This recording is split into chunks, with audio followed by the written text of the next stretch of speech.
Good morning. இன்னைக்கு காலையில் வெந்தயப்பொடியோடைய start பண்ணுவோமா நம்ம டயட்டை.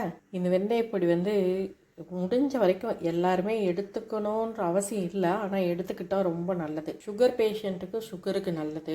பிபி கொலஸ்ட்ரால்லாம் இருக்கிறவங்க வெந்தயப்பொடி எடுத்துக்கிட்டால் அந்த கொலஸ்ட்ராலை குறைக்கும். பிபிக்கு கொலஸ்ட்ரால் குறையும் போது பிபியும் கொஞ்சம் குறையறதுக்கு ஹெல்ப் பண்ணும். மற்றவங்களுமே இன் ஃபியூச்சரில் கொலஸ்ட்ரால் சுகர் இதெல்லாம் வராமல் இருக்கிறதுக்கு கொஞ்சம் எடுத்துக்கிட்டால் நல்லது. இப்போது காஃபிக்கு பதிலாக என்ன சாப்பிட்லான்னு பார்க்கலாமா?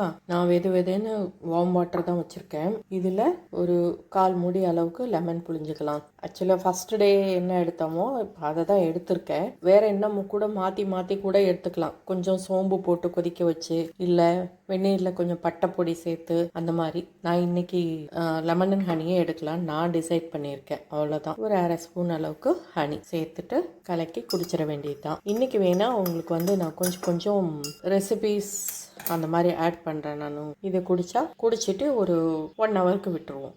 1 ஹவர் கழித்து பிரேக்ஃபாஸ்ட் எடுத்துக்கலாம். டயட்டில் இன்றைக்கி பிரேக்ஃபாஸ்ட்டுக்கு பார்க்குறது பார்த்திங்கன்னா கோதுமை ரவை உப்புமா. உப்புமாவான்னு முகத்தை குளிக்காதீங்க. உப்புமா செய்கிற விதத்தில் செஞ்சால் சூப்பராக இருக்கும். சாப்பிட்றதுக்கு நல்லாவே தான் இருக்கும். அதுக்கு முதல்ல நல்லா கரெக்டாக உப்புமாவை பார்த்து செய்யணும். உப்புமாவுக்கு தண்ணி அளவு ரொம்ப முக்கியம். கோதுமை ரவை அப்படின்னா 1 கப்புக்கு 3 கப்பு 3/4 கப்பு அந்த அளவுக்கு தண்ணி விடலாம். இதே நார்மல் ரவை அப்படின்னா 1 கப்புக்கு 2.5 கப்பு தண்ணி வச்சிங்கன்னா கரெக்டாக இருக்கும். தண்ணி நல்லா கொதிக்கணும். கொதிக்க விட்டு ரவை போடணும்.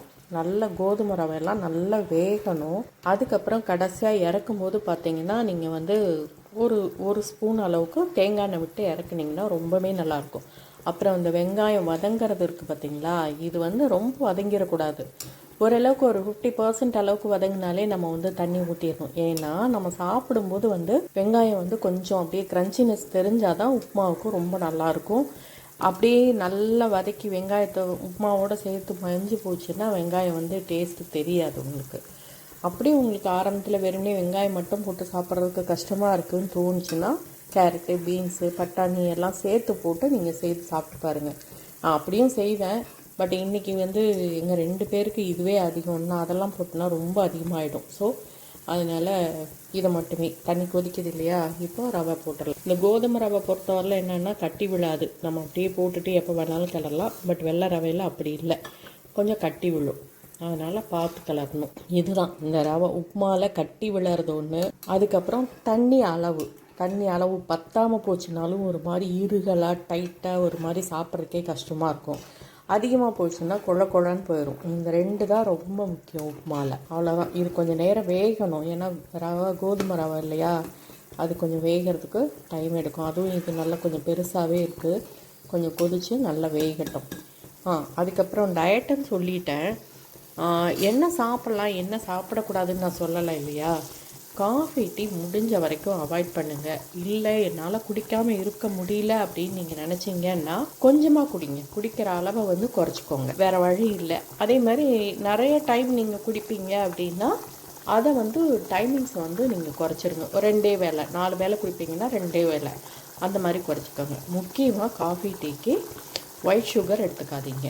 நாட்டு சர்க்கரை இல்லைன்னா வெல்லம் கருப்பட்டி இந்த மாதிரி பார்த்து எடுத்துக்கோங்க. முடிச்சுட்டு காட்டுறேன். உப்புமா ரெடி ஆயிடுச்சு.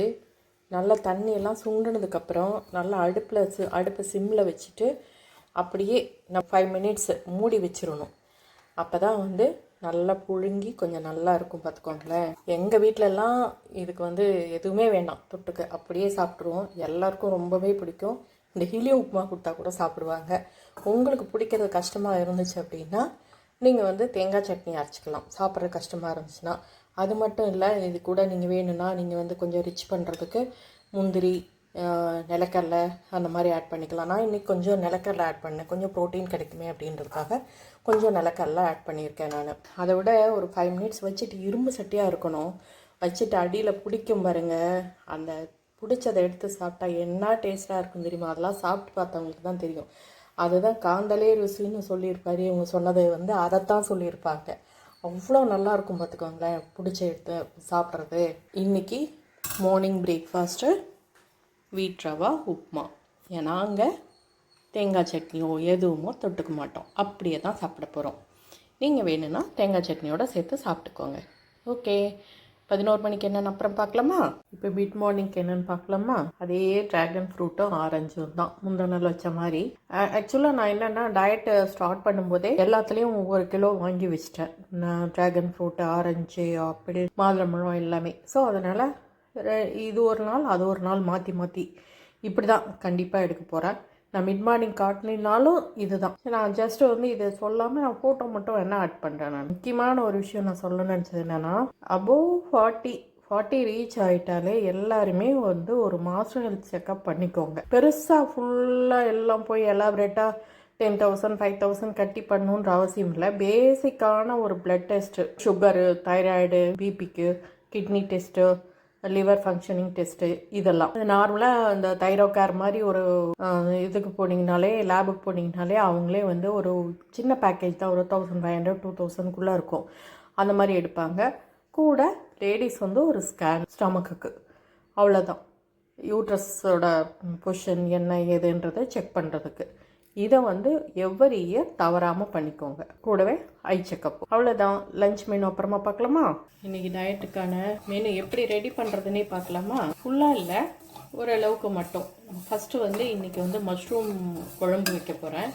மஷ்ரூம் குழம்புக்கு பார்த்திங்கன்னா ஜீரகம், சோம்பு, கொஞ்சம் மிளகு, கொஞ்சம் கொத்தமல்லி, வெங்காயம் சேர்த்துருக்கேன், காஞ்ச மிளகாய் சேர்த்துருக்கேன். அதுக்கப்புறம் கொஞ்சம் திக்னஸ்க்காக வேண்டி ஒரு 4-5 முந்திரி சேர்த்துருக்கேன். அந்த வெங்காயம் கொஞ்சம் வதங்கட்டும், வதங்குற வரைக்கும் கொஞ்சம் வதக்கிப்போம். இது கூடயே பார்த்திங்கன்னா ஒரு சின்ன தக்காளி சேர்த்து அதையும் சேர்த்து வதக்கலாம். இதை வதக்கி எடுத்துட்டு இது கூட கொஞ்சமாக கொத்தமல்லி தூள் மட்டும் சேர்த்து அரைச்சிட்டு வந்துடலாம். குழம்புக்கு கிரேவிக்கு வேணும், அதனால் அரைச்சிட்டு வந்துடலாம். அவ்வளோதான், போதும், வறுத்தது போதும். இதை எடுத்துட்டோம். இன்றைக்கும் 2 பொரியல் தான். ஒன்று அவரைக்காய் பொரியல், இன்னொன்று கத்திரிக்காய் முருங்கைக்காய் பொரியல். மஷ்ரூம் குழம்பு ஆக்சுவலாக எக்கு பாயில் பண்ணும், அதெல்லாம் பாயில் பண்ணி எல்லாம் எடுத்து வச்சுட்டேன். வெள்ளரிக்காய் சாலடுக்கும் கட் பண்ணி சாட் மசாலா போட்டு எடுத்து வச்சாச்சு.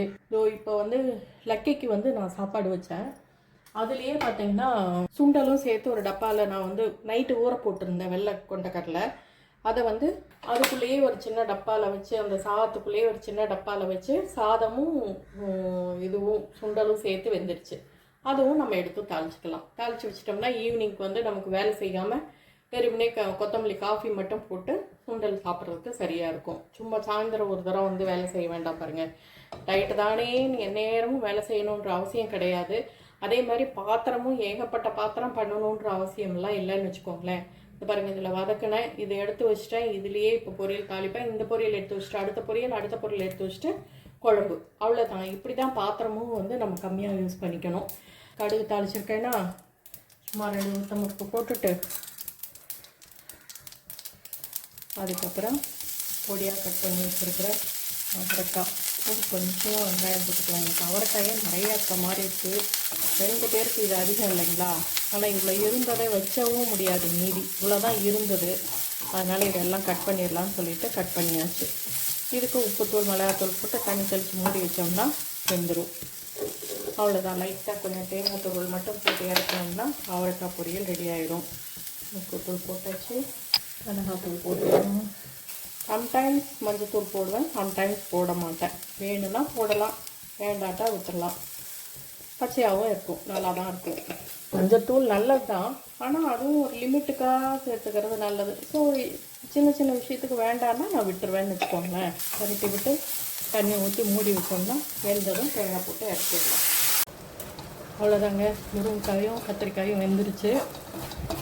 கொஞ்சமாக தேங்காயும் போட்டாச்சு. இப்போ இறக்கிற போகிறோம். மீன் டைம் நான் எல்லா பாத்திரத்தையும் கழுவியும் வச்சுட்டேன். இது ஒன்று மட்டும் எடுத்து வச்சுட்டு இது மட்டும் கழுவினா முடிஞ்சுது. எல்லாத்தையும் எடுத்து வச்சுட்டு உங்களுக்கு ஆர்கனைஸ் பண்ணிவிட்டு இன்றைக்கி டயட்டுக்கு நம்ம என்னென்ன பண்ணியிருக்கோன்றதை நான் காட்டுறேன் உங்களுக்கு. இது எத்தனை நாளைக்கு இந்த டயட் அப்படின்றீங்களா? அப்படி கணக்கு கிடையாது. நம்ம முடிஞ்ச வரைக்கும் ரெகுலராகவே டெய்லியும் நம்ம இதை ஃபாலோ பண்ணிட்டு வந்தோம் அப்படின்னா இன்பிட்வீனில் நம்ம ஏதாவது ஒரு ஃபங்க்ஷன் போகிறோம், இல்லை வெளியில் போகிறோம், சாப்பிட்றோம், அதெல்லாம் வந்து இருந்தாலும் பரவாயில்லன்னு வச்சுக்கலாம். ஏன்னா நம்ம வந்து ரெகுலராக நம்ம டயட்டில் இருக்கிறதுனால ஒரு நாள் 2 நாள் வந்து நம்ம ஏதாவது கொஞ்சம் அதிகமாக எக்ஸஸாக சாப்பிட்றோம் அப்படின்றதுனாலும் எதுவும் பிரச்சனை இருக்காது. பட் ரெகுலராகவே நம்ம வந்து அந்த மாதிரி இருக்கிறது இல்லாமல் அவாய்ட் பண்ண வேண்டியது என்னென்னா எண்ணெயில் பொரிச்சது, இந்த அப்பளம் அதெல்லாம் ரெகுலராக வேண்டாம். என்றைக்காவது ஒரு நாளைக்கு அப்பளம் அதெல்லாம் சாப்பிடணும், இல்லை ஒரு ஃபங்க்ஷன் போனால் சாப்பிடணும் அப்படின்னா ஓகே. பட் ரெகுலராகவே நம்ம டெய்லியும் நிறைய பேர் பார்த்தீங்கன்னா வடம் பொரிச்சு வச்சு அப்பளம் பொரிச்சு வச்சு சாப்பிடுவாங்க. அதெல்லாம் தேவையில்லை.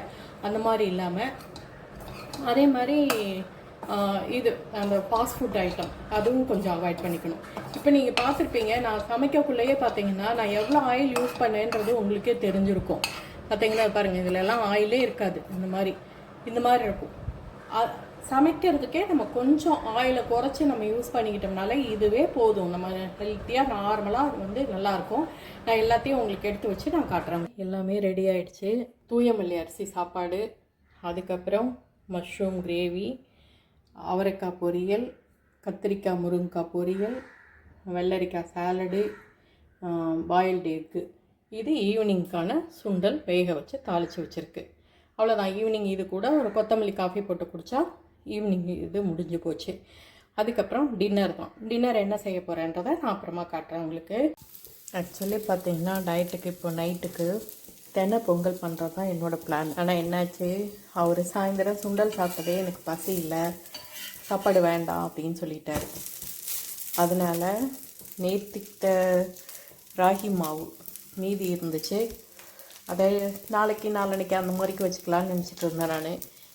எனக்கு மட்டும் தானே, அதனால் ஒரு 3 தோசை அதில் மட்டும் நான் ஊற்றிக்கிட்டால் போதும்னு சொல்லிவிட்டு இப்போ நான் ஊற்றிட்டுருக்கேன் நான். இதுக்கு தொட்டுக்க பார்த்தீங்கன்னா மத்தியானம் வச்ச மஷ்ரூம் கறி இருக்குது, இதுவே போதும். இதை வச்சே சாப்பிட்றலாம், அவ்வளோதான். நம்ம என்ன தான் டயட் ஃபாலோ பண்ணணும்னு நினச்சாலும் இது மாதிரி சின்ன சின்ன தடங்கள்லாம் வரதான் செய்யும். அதெல்லாம் தாண்டி நம்ம டயட்டை ஃபாலோ பண்ணிகிட்டே இருப்போம்.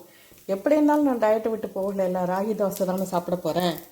ஸோ டில் டயட்டில் தான் இருக்கும். ஓகேங்களா?